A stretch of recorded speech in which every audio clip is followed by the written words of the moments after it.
انسان کو اپنے نقطۂ کمال تک پہنچنا ہے، کیا اس کا واحد ذریعہ عبادت الہی ہے؟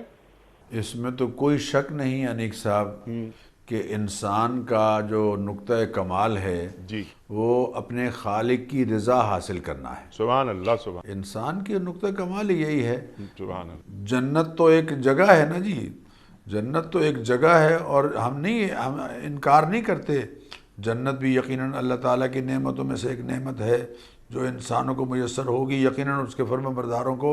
لیکن اصل یہ ہے کہ اللہ کی رضا حاصل کرنا اصل کمال، اور اللہ کی رضا حاصل کرنے کے لیے ان تمام طریقوں کو اختیار کیا جائے گا جن کی تعلیم وحی کی روشنی میں انسانوں کو دی گئی ہے۔ سبحان اللہ۔ حضور اکرم صلی اللہ علیہ وسلم نے اعمال میں، ابھی جو آپ فرما رہے ہیں نا کہ سب کچھ باقی ہے لیکن تو باقی نہیں ہے، اس لیے باقی نہیں ہے کہ اعمال میں روح نہیں رہی، اعمال کی روح نہیں رہی۔